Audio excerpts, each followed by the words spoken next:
Hello everyone, welcome back to my channel unique recipes by Jesmin. আজকে আমি আপনাদেরকে তৈরি করে দেখাবো শুটকি মাছ দিয়ে বেগুনের চচ্চড়ি। অনেকেই আছে যারা শুটকি বা বেগুন খেতে চায় না। আপনারা যদি এইভাবে শুটকি মাছ দিয়ে বেগুন রান্না করেন তাহলে এর স্বাদ মুখে লেগেই থাকবে। তাহলে চলুন আর দেরি না করে এই মজাদার রেসিপিটি তৈরি করে ফেলি। শুটকি মাছ দিয়ে বেগুনের চচ্চড়ি তৈরি করার জন্য আমি এখানে নিয়ে নিয়েছি বেগুনের সাথে আমি একটি আলুও কেটে নিয়েছি। আপনারা চাইলে এখানে বেগুনের সাথে আলুটা নাও দিতে পারেন। আপনারা চাইলে শুধু বেগুন দিয়েও শুটকি মাছের চচ্চড়িটা করতে পারেন। আপনারা দেখতেই পাচ্ছেন আমি বেগুন ও আলুটাকে কিভাবে কেটে নিয়েছি। বেগুন ও আলুটাকে গোল গোল সাইজের করেই কেটে নিয়েছি। আপনারা চাইলে আরও ছোট সাইজেরও কেটে নিতে পারেন। নিয়ে নিয়েছি শুটকি মাছ। আপনারা দেখতেই পাচ্ছেন শুটকি মাছটাকে আমি কিভাবে কেটেছি। শুটকি মাছটাকে কেটে আমি ভালোভাবে পরিষ্কার করে নিয়েছি। শুটকি মাছ দিয়ে বেগুনের চচ্চড়ি করার জন্য আমি প্রথমেই নিয়ে নিয়েছি একটি প্যান এবং এর ভিতরে দিয়ে দিয়েছি 1 টেবিল চামচ তেল। তেলটা গরম হয়ে গেলে আমি এর ভিতরে দিয়ে দেব 1 টেবিল চামচ রসুন বাটা, দিয়ে দেব 2 টেবিল চামচ পেঁয়াজ বাটা,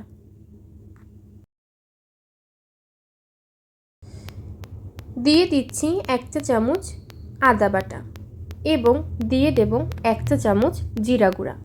আপনারা চাইলে এখানে জিরা গুঁড়ার পরিবর্তে জিরা বাটাটাও ব্যবহার করতে পারেন।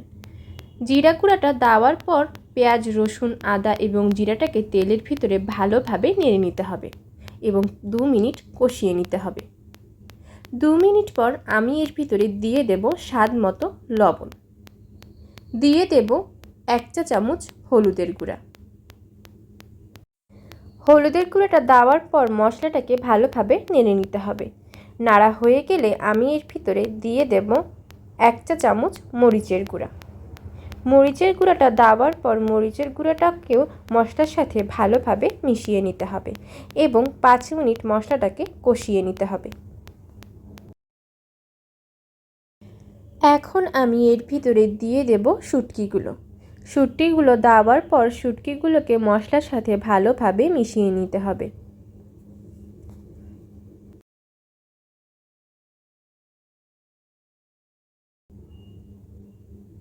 মেশানো হয়ে গেলে আমি এর ভিতরে দিয়ে দেব কেটে রাখা আলু এবং বেগুনগুলো।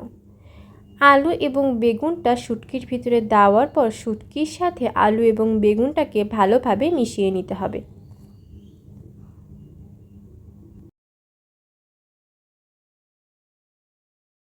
মেশানো হয়ে গেলে এর ভিতরে আমি দিয়ে দেব 1/2 কাপ পরিমাণ পানি।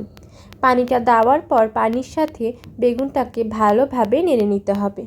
নাড়া হয়ে গেলে একটি ঢাকনা দিয়ে আমি বেগুনটাকে ঢেকে দেব এবং 5 মিনিট বেগুনটাকে কষিয়ে নেব।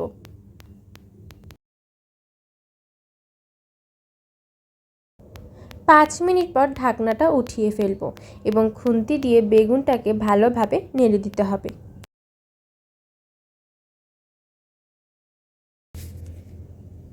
নাড়া হয়ে গেলে দিয়ে দেব 1 কাপ পরিমাণ পানি। পানিটা দেওয়ার পর পানির সাথে শুটকি মাছ এবং বেগুনটাকে ভালোভাবে মিশিয়ে নিতে হবে। মেশানো হয়ে গেলে আমি এর ভিতরে দিয়ে দেব 7-8টা ফালি করা কাঁচামরিচ। কাঁচামরিচটা দেওয়ার পর কাঁচামরিচটাকেও শুটকি মাছের বেগুনের চচ্চড়ির সাথে ভালোভাবে নেড়ে নিতে হবে। নাড়া হয়ে গেলে একটি ঢাকনা দিয়ে আমি শুটকিটাকে ঢেকে দেব এবং 10 থেকে 15 মিনিট শুটকি মাছের চচ্চড়িটাকে রান্না করে নেব। 15 মিনিট পর ঢাকনাটা উঠিয়ে ফেলব এবং শুটকি মাছ দিয়ে বেগুনের চচ্চড়িটাকে ভালোভাবে নেড়ে নিতে হবে। রান্না করার সময় আমাদের অবশ্যই লক্ষ্য রাখতে হবে বেগুনটা যেন নিচে দিয়ে পোড়া লেগে না যায়। আপনারা দেখতেই পাচ্ছেন শুটকি মাছ দিয়ে বেগুনের চচ্চড়ি রান্নাটা অলমোস্ট তৈরি হয়ে গেছে। দিয়ে দেব ধনিয়া কুচি। ধনিয়া কুচিটা দেওয়ার পর চচ্চড়ির সাথে ধনিয়া কুচিটাকে ভালোভাবে মিশিয়ে নিতে হবে। মেশানো হয়ে গেলে আমি চচ্চড়িটাকে এখন নামিয়ে ফেলব, কারণ শুটকি মাছ দিয়ে বেগুনের চচ্চড়ি রান্নাটা তৈরি হয়ে গেছে।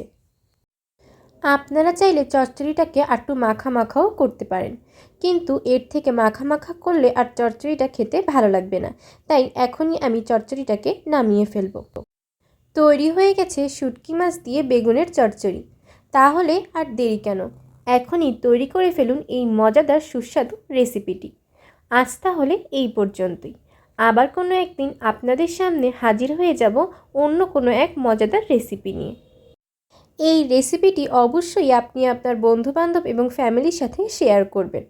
আপনারা যারা এখনও আমার চ্যানেলটি সাবস্ক্রাইব করেননি তারা প্লিজ আমার চ্যানেলটি সাবস্ক্রাইব করে ফেলুন, যাতে আমি কোনো ভিডিও দিলে সবার আগে পৌঁছে যায় আপনাদের কাছে, এবং পাশে থাকা বেল আইকনটি ক্লিক করে ফেলুন।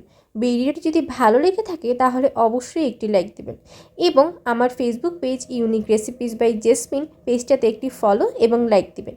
আল্লাহ হাফেজ।